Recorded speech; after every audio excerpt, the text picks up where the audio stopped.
বলেন তো আমরা উম্মত হিসাবে বুকে হাত দিয়ে বলেন তো, সত্যি করে বলবে স্ত্রী ভালো লাগে আমাদের কাছে নিজেরটা ছাড়া অন্যেরটা বেশি।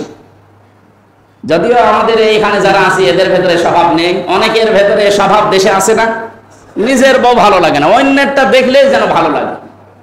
এটা একটা রোগ। এটা কি? এই রোগের একটা চিকিৎসা আছে।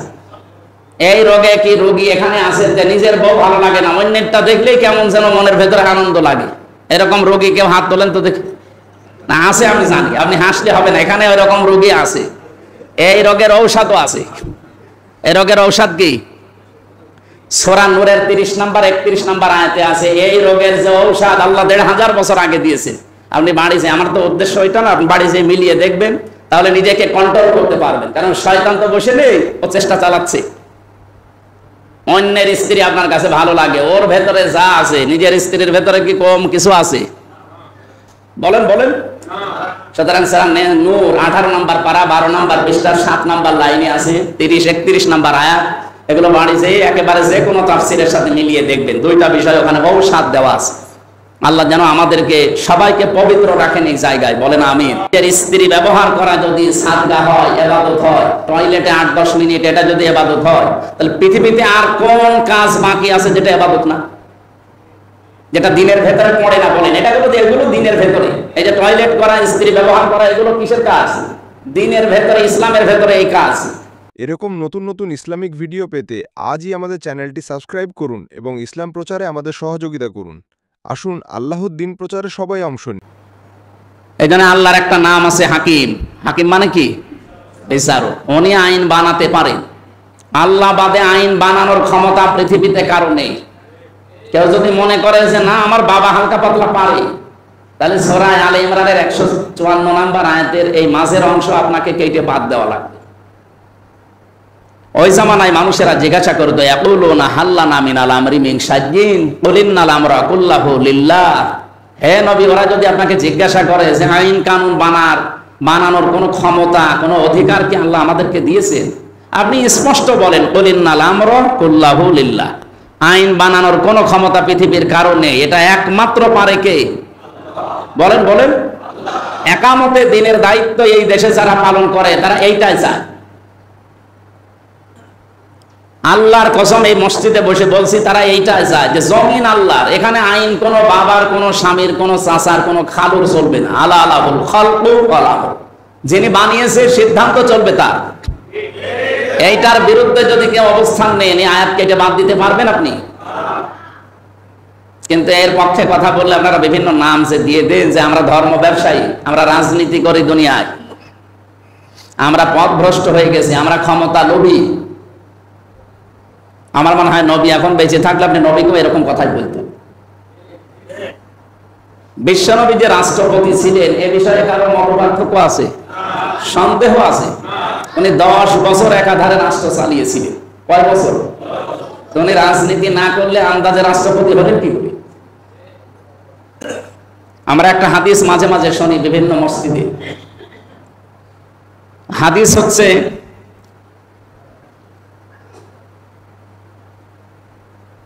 শেষ জামানায় এমন একটা সময় আসবে,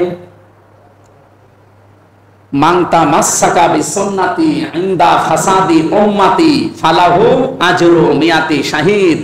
শব্দের দিকে খেয়াল করে করে পড়ে, আলেম আছে এখানে। মান তামাসসাকা বিসুন্নতি, এক আলিফ টান আছে। ইনদা ফাসাদি উম্মতি, এখানেও এক আলিফ টান আছে। পৃথিবীতে এমন একটা সময়, এমন একটা জামানা আসবে যে জামানায় আমার উম্মতেরা যদি একটা মরা সুন্নাতকে জিন্দা করতে পারে, ফালাহু আজরু মিয়াতি শাহিদ, তার আমলনামায় 100 গলা কাটা শহীদের সওয়াব দান করা হবে। আমরা এখানে দাঁড়িয়ে যে শব্দটা শাহিদ, এটা যদিও এখন অনেকে বিভিন্ন জায়গায় ব্যবহার করেন, এটা কত দামি শব্দ আপনি কি কোনোদিন কল্পনা করেছেন? শহীদ কি? এটা খালি যার তার নামের আগে লাগিয়ে দিলেই হয়। আল্লাহ রাব্বুল আলামিন কোরআনে কারিমে সূরা বাকারা 154 নম্বর আয়াতে একেবারে দ্ব্যর্থহীন কণ্ঠে ঘোষণা দিয়েছেন, আলা তাকুলু লিমা ইউকতালু ফি সাবিলিল্লাহি আমওয়াত বাল আহইয়াউ ওয়ালাকিন লা তাশউরুন। তুমি একা না, ওয়ালা তাকুলু এটা বহু বচন, তোমরা কেউ এই কথা বলবা না যে যারা শহীদ হয়েছে তারা মরে গেছে, না, বালা হায়াউন, বরং তারা জীবিত। তোমরা টের পাও না। তাই এতটুকু আল্লাহ যদি বলতেন তাহলে আমাদের মুখের উপরে নোটিশ দেওয়া হতো, যে তাদের মুখের উপরে নোটিশ করলাম এই কথা বলবি না যে যারা শহীদ হয় তারা মরে যায়, না। আল্লাহ এতটুকু শেষ না করে আবার আরেকটা কথা বললেন, আমরা যেন অন্তরে ধারণাও না করি, আলা তাহসাবান্নাল্লাযীনা কুতিলু ফি সাবিলিল্লাহি আমওয়াতা বাল আহইয়াউন ইনদা রাব্বিহিম ইরযাকুন। যারা শহীদ হয় তাদেরকে এই ধারণাও করা যাবে না যে মরে গেছে, বরং তারা জীবিত এবং আমি আল্লাহ নিজে তাদেরকে রিজিক দেই। কত বড় কঠিন কথা আপনি চিন্তা করেছেন, মুখে তো বলাই যাবে না, অন্তরে ধারণাও করা যাবে না, এত দামি জিনিস শহীদ। এইরকম শহীদদের মর্যাদা যে 6টা আছে হাদিসের ভেতরে, আমার উদ্দেশ্য ওইটা না। আমি উদ্দেশ্য হচ্ছে 100 এরকম গলা কাটা শহীদের সওয়াব আপনি পাবেন যদি একটা মরা সুন্নাতকে এই ফিতনা ফাসাদের জামানায় চিন্তা করতে পারে।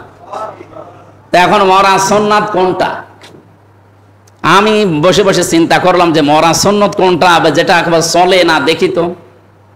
টুপি মাথায় দেওয়া এটা মরা সুন্নত না, কেউ দেয় কেউ দেয় না, এটা কি মরে গেছে? এখন আপনি তাকান, আমার মনে হয় যাতে 100 জন মানুষ থাকে অন্তত 80 জন মানুষের মাথায় টুপি আছে, 20 জন নেই। এটা কি একদম মরে গেছে? মরে যায়। জোব্বা গায়ে দেওয়া মনে করেন একেবারে সুন্নাত, সুন্নতি ধরলাম, এটা কি মরে গেছে? দাড়ি রাখা সুন্নত, কি মরে গেছে? কেউ রাখে কেউ রাখে না। খাবারের পরে মিষ্টি খাওয়া সুন্নাত, এও কি মরে গেছে? এমনকি অনেকে কোনো সুন্নত যদি জীবনে না মানে এটা মানে খাবারের পরে মিষ্টি খাওয়া সুন্নত, আরো খাবার চায়। অথচ খাবারের আগে যে 3টা সুন্নত আছে, নবীজি বলেন আমার উম্মত যদি এই 3টা সুন্নত খাবারের আগে পালন করে তাহলে জীবনে ওর পেট বুকের উপরে উঠবে না। কারণ পৃথিবীর কোন নবীর পেট বড় ছিল না, প্রত্যেক নবীর পেট ছিল ছোট আর বুক ছিল বড়। মানে আমরা এমন উম্মত, আমাদের বুক নেই, শুধু পেট। কারণ ওই আগের সুন্নত মনে নেই। আগের সুন্নত কি? পেটকে 3 ভাগ করা লাগবে। 1 নম্বরে আপনাকে খাবার যতটুকু খাবেন ওই পরিমাণে পানি, আর 1 ভাগ খালি রাখতে হবে হজম হওয়ার জন্য। কিন্তু খাবার খেতে খেতে মনে থাকে না, টুটি পর্যন্ত খায়। এরপরে মিষ্টি খাওয়া সুন্নত, তার মানে আরো খাবার চায়, তো মরবে তো হজম করবে কি দিয়ে? 1 ভাগ খালি রাখা লাগবে না খাবারের হজম হওয়ার জন্য? এই জন্য নবীজিকে আমরা তার জীবনী পড়ে দেখলাম কোনোদিন তিনি গ্যাস্ট্রিক, আলসার, পেটের পীড়া এগুলো তার হয়নি। কারণ সুন্নত তিনি মেনে চলতেন, এই কাজগুলো তিনি করতেন। তা আমরাও দেখি যে খাবারের পরে মিষ্টি খাওয়া, এটাও মরে যায়নি, এটাও আছে, কেউ মানে কেউ মানে না। মরে গেছে কোনটা বলে? বিশ্বনবী নিজে এই পৃথিবীতে 10 বছর কোরআন দিয়ে রাষ্ট্র চালিয়েছিলেন, এই সুন্নাত বাংলাদেশে 54 বছরে পালন হয়েছে। এটা কি আছে না মরে গেছে? এই সুন্নাত জিন্দা করা লাগবে না? এটা ফেরেশতারা করবে? এই কথাই তো বলি যে সুন্নাতটা মরে গেছে, এই সুন্নাত পালন করা দরকার আমাদের। সত্যি করে বলেন এই 54 বছরে এই সুন্নাত আমরা 1 বছরও পালন করতে পেরেছি? পারি না। তাহলে রাষ্ট্র চালানোর মতো, সমাজ চালানোর মতো, অর্থনীতি চালানোর মতো এত বড় বড় কাজ আপনার ইবাদতই মনে হয় না, মনে হয় তো দুনিয়ার কাজ। কে বলেছে আপনাকে? আপনি কবরে যেয়ে বলতে পারবেন কি আমি জানি না, এই জন্য ঠিক করে যান। আজকে থেকে খুব বেশি 3 দিন আগের একটা জরিপ আছে, বাংলাদেশে এখন 7,75,00,000-এর উপরে মানুষ এই দেশে অ্যাক্টিভ ভাবে চাচ্ছে যে ইসলাম এই বাংলাদেশে কায়েম হোক। অথচ আগস্টের 5 তারিখের আগে মাত্র 100 জনের 15 জন বলতো যে ইসলাম এই দেশে কায়েম হোক, মাত্র 15 জন।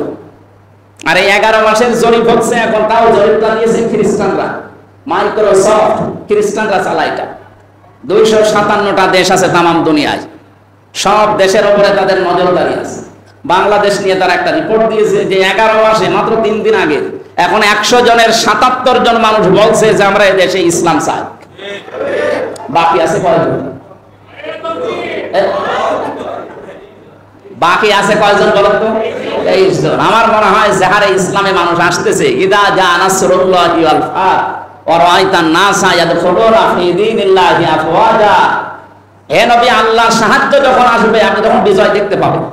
আল্লাহর সাহায্য না আসলে আপনি আগস্টের 5 তারিখে বিজয় পেতেন না। পৃথিবীর ইতিহাস পাল্টিয়ে দিয়েছে তারা। আমার যতটুকু পৃথিবী সম্পর্কে পড়াশোনা করা আছে, আমি আজ পর্যন্ত শুনি না যে পৃথিবীতে একবারে কোন দেশে যারা দায়িত্বে আছে সব পালিয়ে যায়। কিন্তু এবার আমরা নিজেরা দেখলাম 510 বছর আগে একবার পালিয়েছিল লক্ষণ সে, কিন্তু সবাইকে নিয়ে না, সে পেছন দরজা দিয়ে একা একা। আর এ নিয়ে এমন পালানো পালিয়েছে, সাথে আর কেউ নেই, যা ছিল আন্ডা বাচ্চা সব নিয়ে চলে গেছে। পৃথিবীর ইতিহাস পাল্টিয়ে ফেলেছে। তা আমার এখান থেকে একটা বিষয় মনে আসতেছে, মাত্র 11 মাসে যেভাবে আল্লাহর কোরআনের এই আয়াতটা আমরা বাস্তব প্রতিফলন দেখলাম, ওয়ারাইতান নাসা ইয়াদখুলুনা ফি দীনিল্লাহি আফওয়াজা। আল্লাহ কিন্তু দাখলা দেননি, ইয়াদখুলুনা দিয়েছেন। এটা মজারে বর্তমান ভবিষ্যৎ, প্রেজেন্ট ফিউচার। আপনি দেখতে পাবেন যখন আল্লাহর সাহায্য আসবে আর বিজয় এসে যাবে, তার 9টা লক্ষণ। কয়টা? এর প্রথম লক্ষণ হচ্ছে ওয়ারাইতান নাসা ইয়াদখুলুনা ফি দীনিল্লাহ। দলে দলে পালে পালে মানুষ দেখবেন আল্লাহর ইসলামে প্রবেশ করছে। আমি 11 মাসে প্রায় 27টার উপরে হিন্দুই মুসলমান বানিয়েছি, আর বাকি কত মানুষ মুসলমান তো আরো মুসলমান হয়ে গেছে।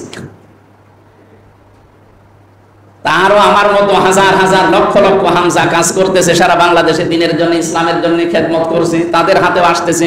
কত মানুষ নিজের বিবেকের তাড়নায় চলে আসতেছে। যে 9টা নিদর্শন আপনারা পাবেন বা দেখতে পাবেন, তার একটা আমরা তো পেয়ে গেছি। দলে দলে মানুষ আসতেছে, কোথায় 15 জন, কোথায় 77 জন। আপনি যেতে দেন আর 2-3 মাস দেখবেন দলে দলে মানুষ আসতে আসতে 77 না 100 জনের 100 জন মানুষ বাংলাদেশে বলবে আমরা ইসলাম চাই। গোবিন্দ পরামানিকের মতো একটা হিন্দু, সে পর্যন্ত বলছে যে আমরা জামাত ইসলামী বাংলাদেশ যদি কোরআন দিয়ে দেশ চালায় আমরা নিরাপদে থাকতে পারি। একটা হিন্দু মানুষ যদি এ কথা বলতে পারে, আমাদের কি, আমাদের বিবেকে কবে নড়বে? আজকের আয়াত যেহেতু ওইরকম একটা কঠিন আয়াত, আমরা আয়াতের দিকে যাচ্ছি, শুধু এই পয়েন্টটা শেষ করি। আমরা পড়া বাকিটা শেষ করতে গেলে দেরি হয়ে যাবে। কবরে যাওয়ার পরে ওমান নাবিজ্জুকা, নাবি মানে নাবা থেকে, নাবা শব্দের বাংলা অর্থ হচ্ছে সংবাদ, ইংরেজি হচ্ছে নিউজ। বলেন বলেন। নিউজ লিখতে যে 4টা অক্ষর লাগে, NEWS। আপনি একটু হিসাব করে, আমি চিন্তা ভাবনা করে দেখলাম যে এর ভেতরে সব আছে। N দিয়ে যদি নর্থ ধরেন, E দিয়ে যদি ইস্ট ধরেন, W দিয়ে যদি ওয়েস্ট ধরেন, S দিয়ে যদি সাউথ ধরেন, তো পৃথিবীতে আর কোন জায়গা বাকি আছে? তার মানে যত কিছুর সংবাদ আল্লাহ নবীদের মাধ্যমে এই দুনিয়ায় পাঠিয়েছে। আপনি স্বীকার করে নিচ্ছেন হাদা নাবিয়্যুনা মুহাম্মাদুর রাসূলুল্লাহ, তিনি যেমন তেমন মানুষ নেন, আমাদের নবী, ওনার যা সংবাদ সব আমি দুনিয়ায় মেনে চলার চেষ্টা করেছি। সুবহানাল্লাহ। কবরে যাওয়ার পরে তো প্রশ্ন যা সবই রাজনীতির প্রশ্ন। আপনি কোথায় পাঠাবেন? মরণে পাঠাবেন, মরণে তো আলোচনা করবেন। কোন জায়গায় না, সব কিছুর মূল কিন্তু এইটা। তা আমার কোরআনের শ্রোতা হিসাবে আমরা যারা এখানে বসে আছি, মুহাম্মাদুর রাসূলুল্লাহকে যদি শুধু এই জগতে মানেন, ওই জগতও আপনার কাজে লাগবে। মরণের পরে যেহেতু শুরু হচ্ছে 3 নাম্বার, 4 নম্বরে বলা হয় সাইয়্যিদুল আম্বিয়া, নবীর বহু বছর আম্বিয়া। তার মানে শুধু আমরাই নবীকে মানি না নেতা হিসাবে, যত নবী আল্লাহ দুনিয়ায় পাঠিয়েছেন সব নবীরা মুহাম্মাদুর রাসূলুল্লাহকে নেতা মেনেছে এবং সুসংবাদ খোঁজ খবর দিয়ে গেছে আমাদের জন্য। আসতেছে একজন, আসতেছে একজন। 5 নম্বরে সাইয়্যিদুল মুরসালিন। মুরসালিন মানে যত রাসূল আল্লাহ পাঠিয়েছিলেন 511 জন রাসূল এই দুনিয়ায় ছিল। 511 জন রাসূলই দুনিয়ায় ঘোষণা দিয়েছে যে আমরা শেষ না, আমরা শ্রেষ্ঠ না, আমার পরেও একজন আসতেছে, তার নাম মুহাম্মাদুর রাসূলুল্লাহ। প্রত্যেক নবী এই সংবাদ তার উম্মতদের কাছে শুনিয়েছে। সম্মানিত মুসল্লি ইকরাম, সুতরাং আল্লাহর ঘোষণা দেওয়া নেতা, আমি ইয়াসিন শব্দের ব্যাখ্যা করছিলাম, আল্লাহর ঘোষণা দেওয়া নেতা এই একজনই।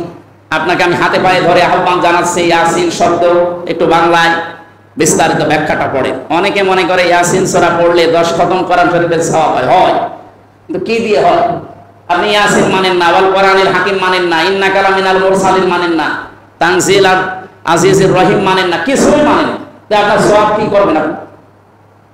এগুলো তো মেইনে এই যে 83 না 84টা আয়াত আছে না 87টা, হ্যাঁ 87টা আয়াত না সূরা ইয়াসিন 86। দেখ হবে এই কয়টা আয়াতের ভেতরে যে শিক্ষাগুলো আছে এগুলো তো আপনি মানবেন। তো প্রথমটাই তো আপনার নেই। ইয়াসিন মানে হে নেতা, আল্লাহর ঘোষণা দেওয়া নেতা আপনি মানেন না, আপনি মন মতো একজনের নেতৃত্ব মেনে চলছেন। আমি আপনাকে সাবধান সতর্ক করলাম, আশা করছি আপনার নেতা ঠিক হবে। এমন নেতাকে মেনে যাবেন যেই নেতা জান্নাতে গেলে আপনাকে নিয়ে যেতে পারে। এটা যদি কারো কাছে খারাপ লাগে, রাজনীতি মনে হয় সূরা হুদ, এটা 12 নম্বর পারা, 12 নম্বর পৃষ্ঠার 1ম নম্বর লাইনের 98 নম্বর আয়াত। যত তাফসীর আছে বাংলাদেশে, আমি প্রায় 42টার উপরে আমি মিলিয়েছি। এর বাংলা অর্থ হচ্ছে ইয়াকদুমু কওমাহু ইয়াউমাল কিয়ামাতি ফাআওরাদাহুমুন নার ওয়া বিসাল হিরদুল মাওরুদ। যেই দলের নেতা জাহান্নামে যাবে, ওই দলের কর্মী জাহান্নামে যাবে। আপনি আয়াতটা বাংলা, যদিও ফেরাউন সম্পর্কে নাযিল হওয়া, আপনি মিলান তো বাংলাদেশে 73টা দল এখন এই দেশে আছে। যেই দলের নেতা জাহান্নামে যাবে, ওই দলের যত কর্মী আছে তার পেছনে সব তার সাথে জাহান্নামে যাওয়া লাগবে। আপনি এবার মিলান, আপনি কোথায় যাবেন না কাউকে জিজ্ঞাসা করা লাগবে। আমি এমন নেতার পেছনে ঘুরি যার দিনের চরিত্র একরকম, রাতের চরিত্র আর এক রকম। এরকম নেতা দেশে নেই? আমি আর নিচে নামলাম না। আশা করছি আপনার বিবেকে ধাক্কা দেবে এই কথাটা। সূরা হুদ 98 নম্বর আয়াত। কোরআনের আয়াত দিয়ে ধাক্কা দেওয়ার পরেও যদি কারো কিছু মনে না হয়, ওর কলব মনে হয় মরে গেছে।